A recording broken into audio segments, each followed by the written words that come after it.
સાબરકાંઠા બેંકના પૂર્વ ચેરમેન અને સાબર ડેરીના પૂર્વ ચેરમેન મહેશ પટેલ વિવાદમાં આવ્યા છે।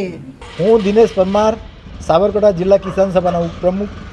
તાજેતરમાં સાબર ડેરીની ચૂંટણીની પ્રક્રિયા ચાલી રહી છે અને જે પ્રકારે વાંધા આવી રહ્યા છે, સરકારશ્રીએ 5 અને 6 બે તારીખો માટે વાંધા અરજીઓ રજૂ કરવા માટે જણાવેલ હતું।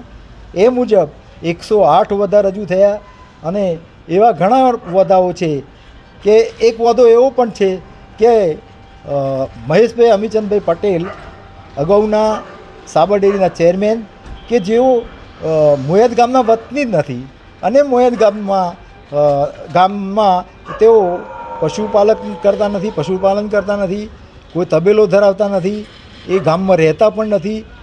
એ સંજોગોમાં એ તો મૂળ ફતેપુર ગામના વતની છે। એ સંજોગોમાં આ રીતે મતદાર યાદીમાં ઘૂસ મારી લેવાની અને જે સાચા મતદારો છે એમને બહાર ધકેલી દેવાની પ્રક્રિયા સામે અમે કિસાન સભા આગામી દિવસોમાં મજબૂત આંદોલન કરવાના છીએ।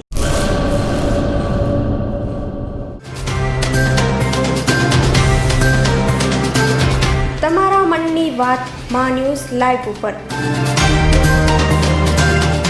સાંજે 5:30 કલાકે